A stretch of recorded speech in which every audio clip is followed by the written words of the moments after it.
자, 우리가 지금부터 배울 내용은 소화, 순환, 호흡, 배설 중에 순환 파트예요. 오케이? 대답 좀 해주시고 나머지 분은 이거 두 번째잖아, 그지? 가졌으면 좋겠습니다. 갈게요. 자, 우리가 지금부터 배우고자 하는 이 순환이라고 하는 것에서 가장 중요한 것은 뭐냐면은 순환이 뭘 하는지부터 기억하시면 되는데 물질 교환을 하는 것이라고 생각하시면 됩니다. 아시겠죠? 자, 그런데 순환에서 하고 있는 이 물질 교환이라고 하는 것은 크게 두 가지가 있어요. 첫 번째로는 호흡을 하는데, 그러니까 단순하게 숨 쉬는 것도 호흡이라고 이야기할 수 있지만 에너지를 생성하는 데 필요한 여러 가지 영양소들을 왔다 갔다 교환해 주는 것도 우리가 물질 교환이라고 할 수 있겠고, 그다음 호흡이라고 하는 것 중에 단순하게 에너지를 내는 것도 있겠지만 숨 쉬는 것도 호흡에 있겠죠. 두 번째로 기체를 교환하는 것도 우리는 물질 교환이라고 볼 수 있을 거고요. 그리고 이 소화, 순환, 호흡, 배설 가장 마지막 파트인 배설 파트, 즉 노폐물을 교환하는 것도 우리는 물질 교환의 한 종류라고 이야기를 할 수가 있어요. 아시겠죠? 근데 이렇게 물질 교환을 하기 위해서 반드시 필요한 친구들이 누구누구 있냐면은 앞으로 공부하게 될 심장, 심장과 연결되어 있는 혈관, 혈관 안에 흐르고 있는 혈액, 세 종류가 존재한다라는 거 하나 기억해 주셨으면 좋겠습니다. 그래서 우리는 가장 먼저 심장에 대해서 한번 공부를 해볼까 해요. 자, 심장에서는요, 이따가 또 설명을 할 거지만 네 글자 기억해 주시면 될 것 같은데 되게 귀엽다라는 표현이 올바를 것 같기는 합니다. 뭐냐면은 방실방실 하나 기억해 주세요. 방실방실. 자, 방실방실이라고 하는 게 뭐냐면은 심장 안에는 땡땡땡 방과 땡땡땡 실이 있어요. 오케이? 근데 그 순서가 항상 방으로 갔다가 실로 가고 방으로 갔다가 실로 가는 거야.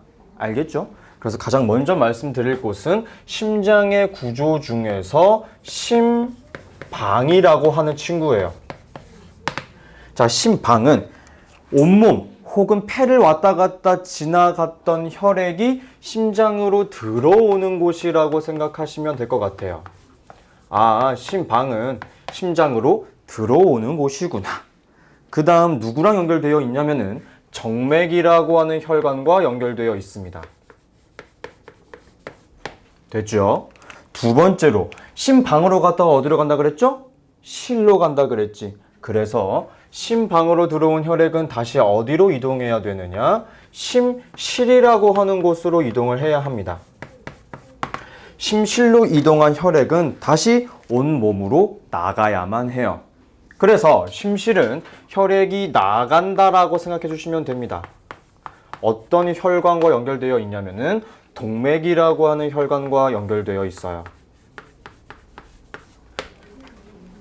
됐죠? 자, 그 다음은 심방과 심실 말고도 가장 중요한 친구가 하나 있는데 세 번째 판막이라고 하는 친구가 있습니다. 판막.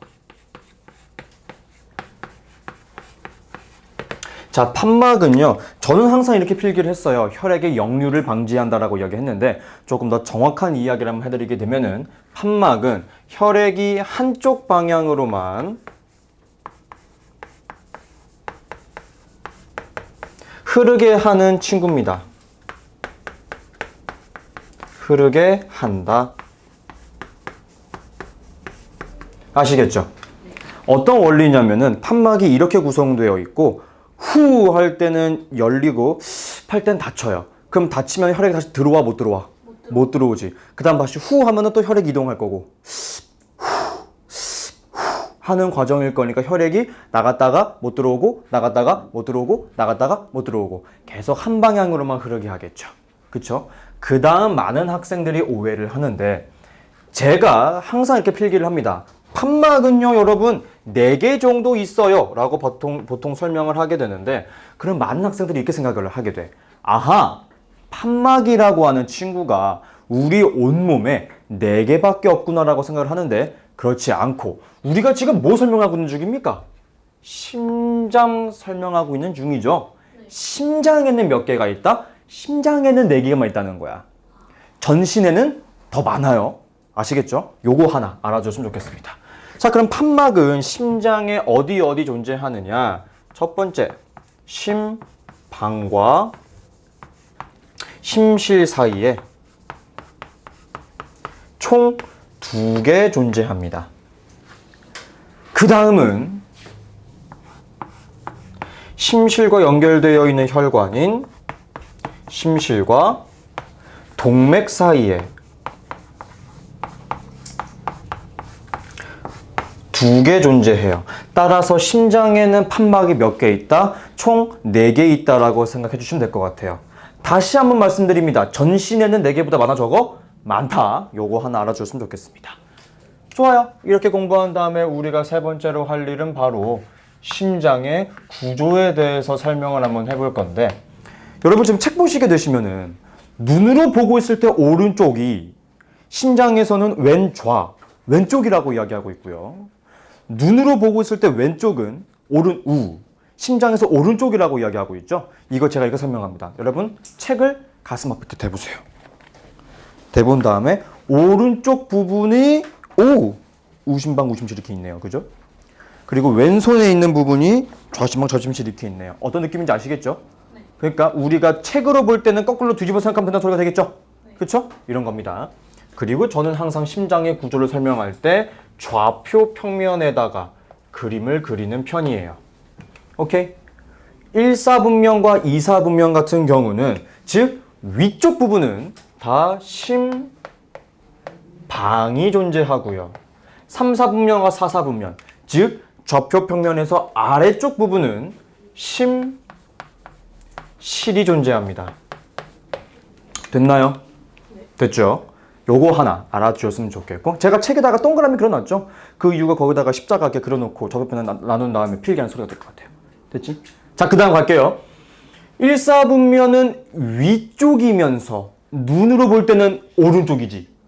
그럼 심장에서는 왼쪽이라고 볼 수 있겠네. 따라서 1사분면은 좌심방일 거야. 그죠? 자, 이 좌심방 같은 경우에 대해서는 누구랑 연결되어 있다고 합니까? 혈관의 이름이 폐정맥과 연결되어 있대요. 아하, 폐정맥과 연결되어 있구나. 그 다음 여러분, 제가 아까 말씀드렸죠? 방실. 자, 방 갔으면 이제 어디 가야 돼? 실 가야 되겠지. 어디로 간다? 좌심실로 이동합니다. 좌심방으로 들어온 혈액은 좌심실로 이동을 하게 된다는 거 하나. 그 다음 2사분면으로 가게 되면은 눈으로 볼 때 왼쪽이네요. 심장에서는 오른쪽. 그래서 우심방이라고 갈 수 있을 거예요. 자, 여전히 똑같이 심방이기 때문에 연결되어 있는 혈관의 이름은 정맥입니다. 그런데 이번에는 이름이 좀 달라져요. 대정맥이고요. 그 다음 이 친구도 심실로 보내야 되겠죠. 어디로 보낸다? 우심실로 보낸다. 좁아서 내려갈게요. 우심실로 보낸다. 자, 그 다음 3사분면으로 가게 되면 심실이네요. 바로 우심실입니다. 여기가 바로 우심실이네요. 자, 우심실은 동맥과 연결되어 있다라고 합니다. 그런데 우심실은 동맥 중에서도 폐동맥이라고 하는 친구랑 연결이 되어 있대요. 그 다음 좌심실 같은 경우에 대해서는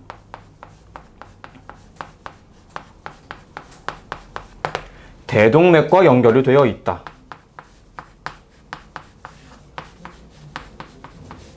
요거 하나 알아주시면 좋겠습니다. 그 다음 여러분, 우리 굵기에 대한 경례할 때 손은 항상 어디에 둡니까? 왼쪽 가슴에 올리죠. 그 이유가 이제 심장이 왼쪽에 있으니까 라고 생각을 하게 되는데, 실제로 심장은 정가운데에 있어요. 정가운데에 있거든요. 그 다음 설명드릴 게 뭐냐면은, 여러분 보시면 지금 여기에 폐라고 하는 글자가 붙어있는 친구들이 있고 대라고 하는 글자가 붙어있는 친구들이 있어. 폐가 붙어있는 이유는 뭘까? 폐로 이동시키는 친구야. 질문할게요. 폐가 어디 있습니까? 이 가슴 쪽에 있죠. 심장 정가운데에 있죠. 심장이랑 폐의 거리가 어때요? 가깝네요. 그죠? 그래서 그렇게 엄청나게 빵빵할 필요가 없어요. 그죠? 근데 여러분, 제가 만약에 손을 이렇게 들어볼게요. 그럼 심장에서 제 손 끝까지의 거리가 가까워 멀어? 멀어요. 그러면은 이 대라고 하는 글자는, 혈관은 혈액을 온 몸으로 내보내야 돼. 근데 손을 이렇게 들게 되면은 중력과 반대 방향으로 혈액을 이동시켜야 되겠죠. 힘이 강하게 필요해, 적게 필요해? 강하게 필요해. 온몸으로 내보내는 곳이 어디야? 좌심실이지. 그러니까 좌심실은 힘이 세야 돼, 약해야 돼? 힘이 세야 돼. 여러분, 힘센 사람들 등치가 어때요? 커져. 그래서 심장의 왼쪽 부분으로 치우쳐 있는 것처럼 느껴지는 거예요. 오케이? 즉, 좌심실이 제일 크고 빵빵하기 때문에 치우쳐 있는 것처럼 느껴지겠지만 실제로 위치는 어디다? 가운데다. 요거 하나 알아둘 수 있겠습니까? 네. 괜찮죠? 그 다음으로는 제가 선행할 때는 자주 이야기하지 않는 말인데 심장박동이라고 하는 거 한번 말씀드려 볼게요.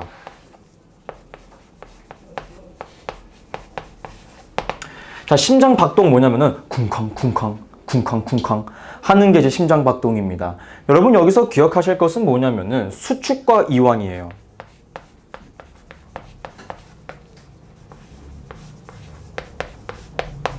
여러분, 수축은 뭐냐면 쪼그라드는 거예요.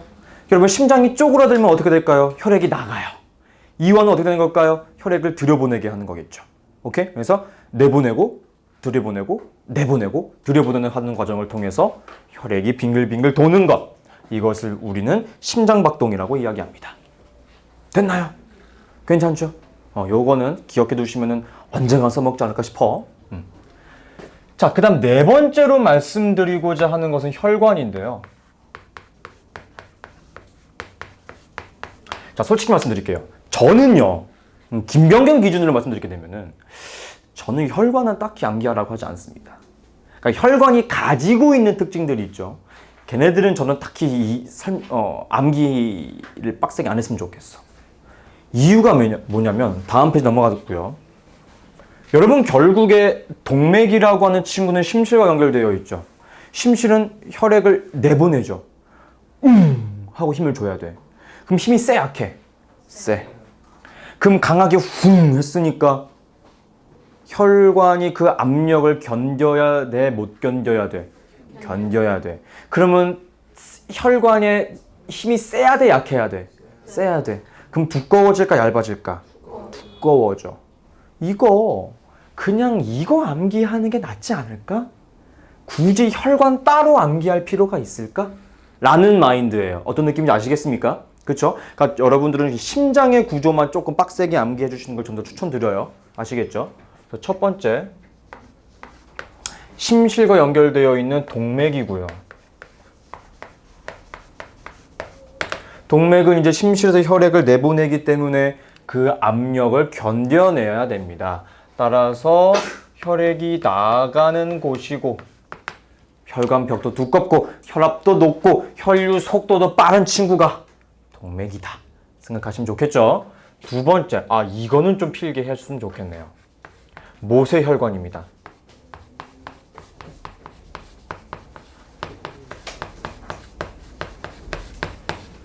자, 모세혈관은 우리 온몸에 분포하고 있는 곳을 의미하는 곳이고요.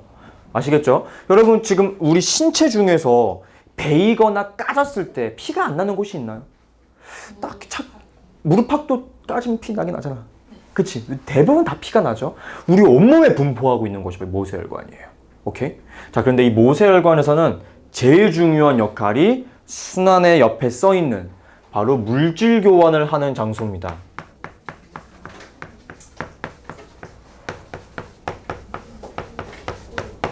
아시겠죠? 그런데 이 물질 교환이 일어나는 원리가 바로 물질들 간의 압력 차이로 일어나게 되는 것이 물질 교환의 원리이기 때문에 모세혈관의 압력이 조금 더 높다. 요 정도 하나 기억해 두셨으면 좋겠고요. 세 번째, 정맥인데, 자, 정맥은 심방이랑 연결되어 있는 혈관이기 때문에 혈액이 심장 안으로 들어가게 되는 곳이다 생각하시면 될 것 같고요. 그 다음 정맥에서는 한 가지만 더 기억합시다. 뭐냐면 판막이라고 하는 친구가 존재해요. 아까 공부했네요. 그죠? 내가 아까 말했지? 심장에는 판막이 몇 개 있다고? 4개. 하지만 우리 전신, 모든 온몸에는 판막이 더 여러 개가 있다. 요 정도 하나 생각해 두시면 좋을 것 같아요. 됐죠? 좋아요. 그 다음으로 말씀드리고 싶은 거. 여러분 과학이라고 하는 학문에서 과목에서 제일 좋아하는 문제 유형이 뭡니까? 첫째, 닥치고 암기. 둘째, 순서 나열. 셋째, 공식이죠. 순서 나열 해볼까 합니다. 첫 번째, 혈압부터 가볼게요. 혈액의 압력이에요. 여러분 혈압은 당연하게 누가 제일 높겠어? 동맥이 가장 높아. 그 다음 여러분 모세혈관에서는 압력 차이로 물질 교환이 일어난다 그랬죠? 그래서 오히려 정맥보다 모세혈관의 압력이 더 큽니다. 그리고 가장 혈압이 낮은 곳이 어디다? 정맥이다. 요거 하나 좀 밑줄 치거나 적어주시고 암기해 주세요. 그 다음 두 번째 혈류 속도야.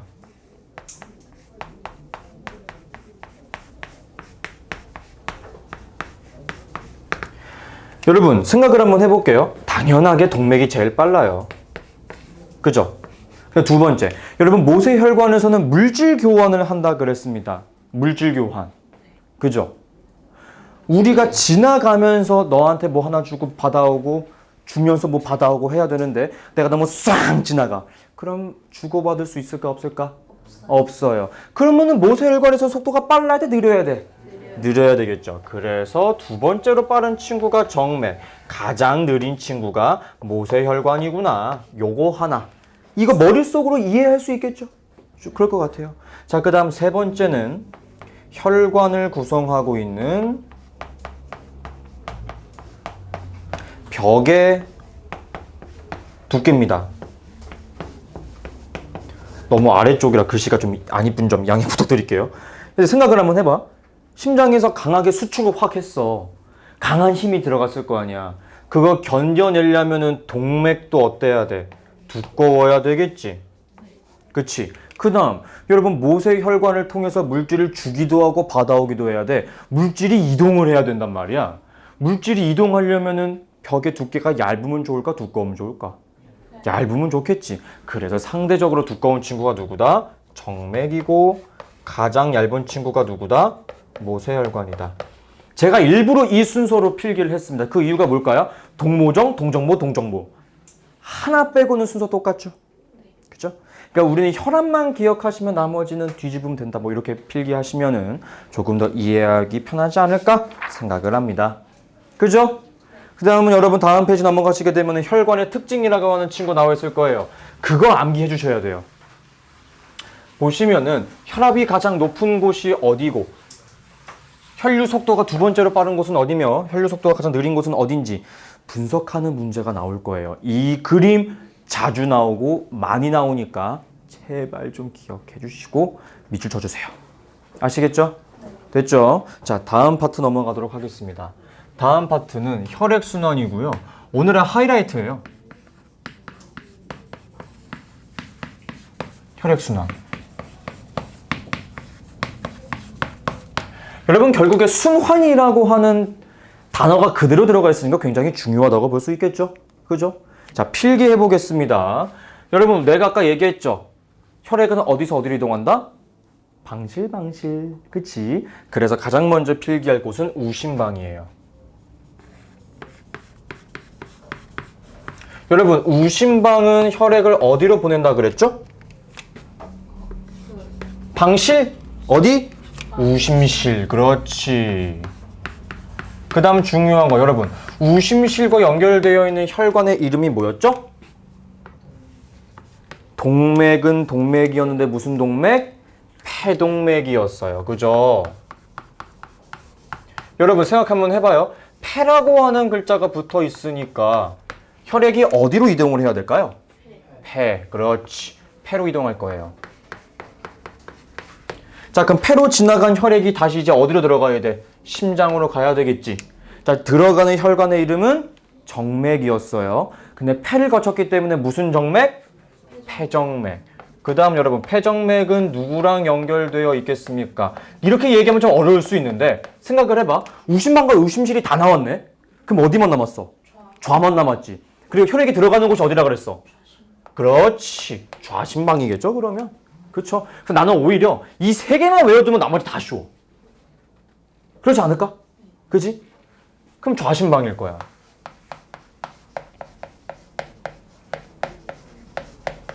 그 다음 심방 갔으면 이제 어디로 가야 돼? 심실. 근데 여전히 좌니까 좌심방은 혈액을 어디로 보내야 돼? 좌심실.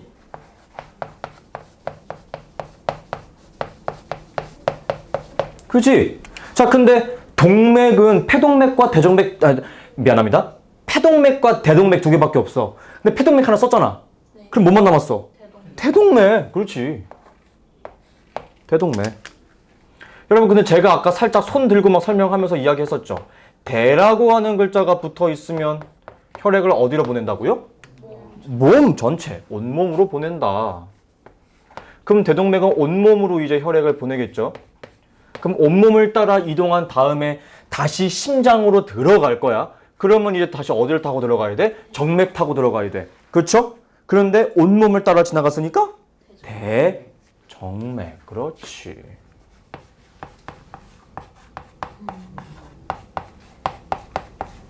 무슨 소린지 이해했니? 그렇죠. 그래서 저는 여러분 우심방, 우심실, 폐동맥 3개 정도만 암기할 수 있으면 나머지는 수룩수룩 따라올 수 있을 것 같아요. 그죠? 근데 우선 여러분들 기억하려면 동맥이 내보내는 건지 들어오는 건지 정맥이 들어오는 건지 나가는 것 정도인지 정도는 이해를 해야 하고 계셔야 되겠죠? 그죠? 네, 좋아요. 가볼게요. 첫 번째. 그러면 위에 부분 한번 봅시다. 폐를 기준으로 빙글빙글 돌고 있죠. 그래서 무슨 순환이라고 부르느냐? 맨 윗부분은 폐순환이라고 부릅니다. 그 다음 아래쪽 부분은 온몸을 기준으로 빙글빙글 돌고 있죠. 그래서 무슨 순환이라고 부른다? 온몸 순환이라고 불러요. 과거에는 몸체자를 써가지고 체순환이라고 이야기를 했는데 우리말을 사랑하자는 의미로 체라고 하는 한자 대신 온몸을 사용하고 있다고 합니다. 이 정도 하나 알아두셨으면 좋겠고, 그 다음 제가 이 혈액순환 파트가 가장 하이라이트라고 이야기했던 이유가 뭐냐면요. 여러분 생각을 한번 해볼게요. 우리 사람은요, 폐라고 하는 곳에서 어떤 기체를 흡수하게 되냐면은 산소 기체를 흡수합니다. 그죠? 그 다음 이산화탄소 기체를 방출하게 돼요. 그렇죠? 여러분 사람의 몸에서는 산소를 사용하고 이산화탄소를 내뿜어야 되는 거죠. 그렇죠? 그럼 생각을 해봐요. 폐에서 신선한 산소를 흡수했어. 폐정맥에는 산소가 많아 적어? 많아. 아직 온몸에다가 산소를 전달해주기 전이니까 좌심방도, 좌심실도, 대동맥도 산소가 많아 적어? 많아야죠. 아직 온몸에 전달해주기 전이니까요. 어떤 느낌인지 아시겠죠? 네. 그러면은 온몸을 지난 이후에는 산소 양이 많아 적어? 적어요. 그러면 대정맥, 우심방, 우심실, 폐동맥은 산소의 양이 적겠죠. 여기에 흐르는 혈액의 이름이 달라. 그게 상당히 고통스러울 거야. 이유가 뭔지 볼게요. 첫 번째, 동맥혈이라고 하는 친구가 있는데요.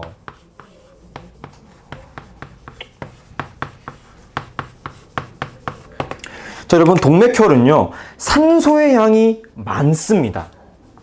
산소의 양이 많고 이산화탄소의 양이 상대적으로 적어요. 오케이? 그래서 상대적으로 무슨 색을 띠고 있냐면은 선홍색을 띠고 있다라고 합니다. 그럼 여러분, 지금 여러분들이 보고 있는 이 필기된 내용에서, 칠판의 내용 중에서 동맥혈이 흐르는 곳은 오른쪽 파란색으로 쓴 친구인가요? 왼쪽 빨간색으로 쓴 친구인가요? 파란색으로 쓴 친구들이죠.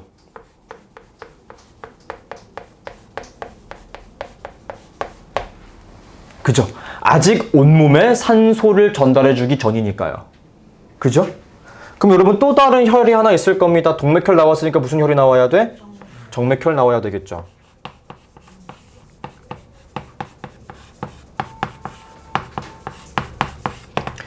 정맥혈은 산소의 양이 상대적으로 적고 이산화탄소의 양이 상대적으로 많아요. 그래서 무슨 색을 띠게 되냐면은 약간 어두운 색이라고 합니다. 검붉은 색이라고 해서 암적색이라고 이야기를 해요. 보통 제가 필기한 내용 중에서는 왼쪽에 있는 빨간색으로 필기한 곳이 정맥혈이 흐르고 있는 곳이겠죠. 자, 근데 여기가 어려운 이유가 뭐냐면 여러분 동맥혈인데 정맥에 흐르고 있죠. 정맥혈인데 동맥에 흐르고 있죠. 이게 어려워, 얘들아. 저게 상당히 고통스러울 거야, 너네 문제 풀 때. 아시겠죠? 어떤 느낌인지 아시겠죠?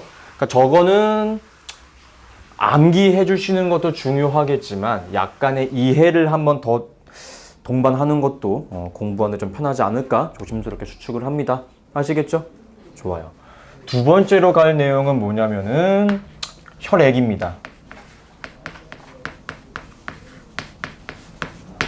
여러분, 혈액은 크게 두 가지로 나눠서 구분 지을 수 있거든요. 첫 번째는 혈장이라고 하는 친구가 있어요. 혈장이 있고요. 그 다음 혈장 속에 들어있는 혈구라고 하는 친구들이 있습니다.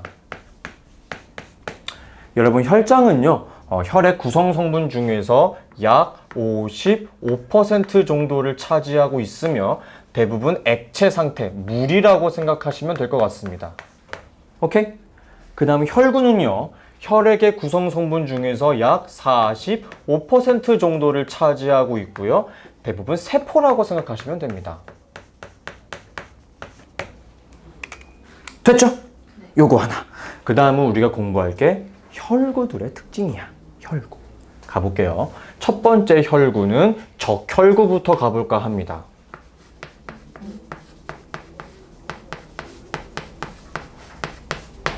여러분, 적혈구는요, 핵이라고 하는 친구가 존재하지 않아요. 핵이 없다. 두 번째, 납작한 원반 모양이다. 이런 것도 하나 기억해 두시면 문제 풀 때 좋을 것 같은데, 가장 중요한 게 이 적혈구는 헤모글로빈이라고 하는 친구가 있어요. 헤모글로빈. 자, 이 헤모글로빈은 어떤 특징을 가지고 있냐면요. 첫 번째, 붉은색 색소를 가지고 있어요. 그래서 이름이 적혈구가 왜 적혈구겠습니까? 빨간색이니까. 왜 빨간색인 거야? 헤모글로빈 색소 때문에. 알았죠? 근데 이 헤모글로빈은 어떤 역할을 하고 있냐면요. 너무나도 중요해. 우리 몸에서 혈액순환을 하는 가장 큰 이유 중에 하나인 산소를 운반합니다. 아시겠습니까? 요거 하나 기억해 두셨으면 좋겠고요. 그 다음으로 이 헤모글로빈이 산소를 운반하는 방법이 있는데, 만약에 여러분 산소의 양이 엄청 많은 곳에서는요, 헤모글로빈이 산소랑 결합을 합니다. 오케이. 그리고 상대적으로 산소의 양이 적은 곳에서는 헤모글로빈이 산소와 분해를 합니다. 그럼 여러분 질문 하나만 해볼게요. 폐에서는 산소랑 결합을 할까요? 분해를 할까요? 폐에서는 결합하겠죠. 우리 온몸에서는 결합할까요? 분해할까요? 분해하겠죠. 그래서 이 분해된 산소를 우리 온몸이 가지고 가는 거고, 폐에서는 산소랑 많이 결합을 해서 우리 온몸으로 전달하는 걸 겁니다. 어떤 느낌인지 아시겠죠? 요거 하나 말씀드리고 싶었고, 두 번째, 얼마 전까지 참 우리를 많이 괴롭혔죠. 지금도 좀 있죠? 지금도 꽤 많이 나오고 있는데 뭔 소리 하고 싶냐면은 백혈구예요.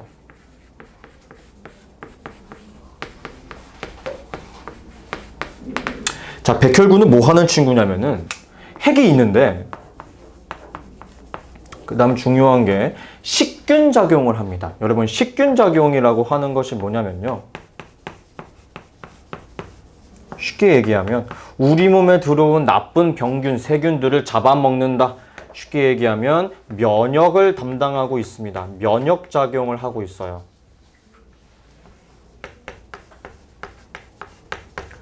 이 빌어먹을 코로나 시국, 그죠? 면역력이 참 중요한 세대였었죠. 우리는 그 면역력을 담당하는 게 바로 이 백혈구다라는 거 하나 알아주셨으면 좋겠습니다. 자, 세 번째. 혈소판이 있죠?